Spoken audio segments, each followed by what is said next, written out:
السلام علیکم، welcome to done stories channel. کہانی شروع کرنے سے پہلے ہمارے چینل کو سبسکرائب کریں اور بیل بٹن دبا کر تمام ویڈیو نوٹیفیکیشنز آن کر لیں۔ ایک نوجوان کی پرتجسس اور حیرت انگیز داستان حیات جس کو ایک روح کی مدد حاصل ہو گئی تھی۔ آئیں سنتے ہیں ناول تیاگی کی قسط نمبر 3۔ رمیش نے پہلے پریما کو دیکھا، پھر مجھے اور پھر ناشتے کو۔ غالباً اسے ناشتہ سب سے زیادہ خوبصورت نظر آیا تھا کیونکہ وہ بھی ناشتے پر پل پڑا تھا۔ اصول جمہوریت کے تحت میں نے بھی اکثریت کی بات ماننے میں ہی عافیت جانی۔ خاصی دیر کے بعد رمیش نے اچانک سر اٹھا کر کہا، آپ لوگ غالباً کبھی کلاس فیلو رہے ہوں گے؟ جی، پریما نے بوکھلا کر کہا۔ جی ہاں۔ پریما کی بوکھلاہٹ پر مجھے ہنسی بھی آئی اور غصہ بھی۔ اسے معلوم تھا کہ رمیش کالج کے زمانے سے میرا کلاس فیلو اور دوست ہے اور میری تمام دوستوں سے بخوبی واقف ہے، مگر رمیش پر شرارت سوار تھی۔ کالج میں پڑھتے ہوں گے آپ لوگ ایک ساتھ؟ اس نے پھر پریما سے پوچھا۔ جی نہیں، پریما کی بجائے میں نے کہا۔ تیسری جماعت میں ہم لوگ ایک ساتھ پڑھتے تھے اور جب اسکول سے چھٹی ہوا کرتی تھی تو ہم ایک ساتھ گھر جایا کرتے تھے کیونکہ یہ ہمارے پڑوس میں ہی رہتی تھی۔ آپ کو کوئی اعتراض تو نہیں ہے؟ جی نہیں، مجھے بھلا کیا اعتراض ہو سکتا ہے؟ بچپن کے ساتھیوں کے معاملات میں مجھے کیا اعتراض ہو سکتا ہے؟ سوال کم کیا کرو اور کوشش کیا کرو کہ جن معاملات میں تمہاری ٹانگ اڑے وہ تمہارے ہی معاملات ہوں۔ بہتر پتا جی۔ اس کا لہجہ مؤدبانہ تھا۔ اور اپنی احمقانہ رائے اپنے تک ہی محدود رکھا کرو۔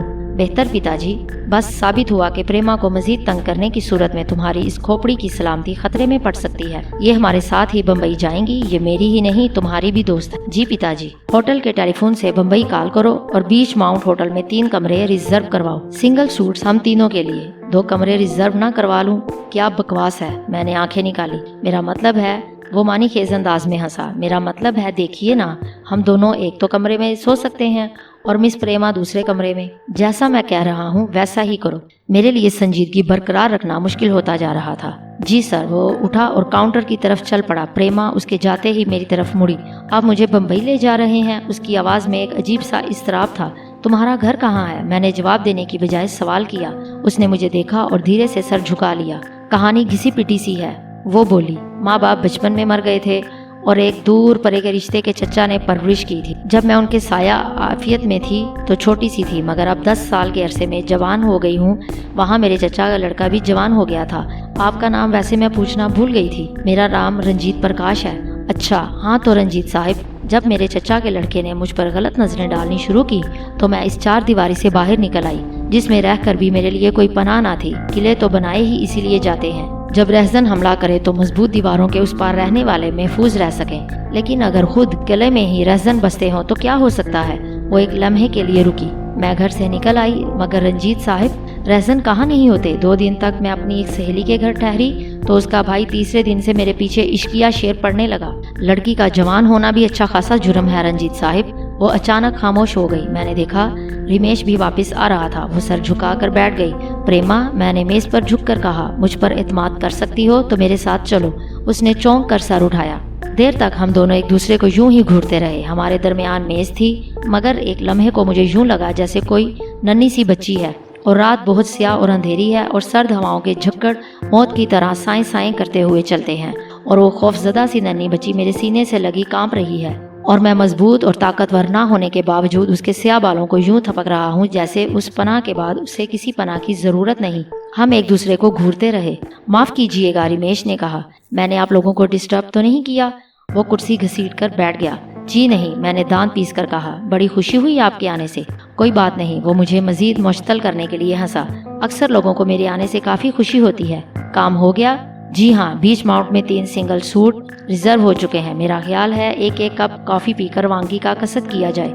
اس نے ویٹر کو بلایا جو کافی کے آرڈر پر مزید حیران ہوا۔ شاید اسے ہر بات پر حیران ہونے کی عادت تھی کیونکہ ہر چیز کو دیکھ کر اس کے چہرے پر حیرت کی مقدار بڑھتی جاتی تھی۔ آرڈر نوٹ کرنے کے بعد اس نے جانے سے قبل ایک آخری نظر حیرانی کی ہم تینوں پر ڈالی اور چلا گیا۔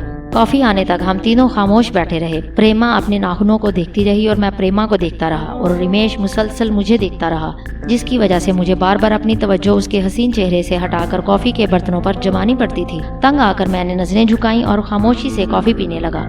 شکر ہے، رمیش بڑبڑایا۔ کیا؟ جی، رمیش نے چونک کر میری طرف دیکھا۔ کچھ نہیں۔ باہر سورج طلوع ہو چکا تھا اور سڑکوں پر پڑی ہوئی برف کی نرم تہ پگھل چکی تھی۔ ویٹر نے بل ہمارے سامنے رکھ کر پہلے بل کی رقم کو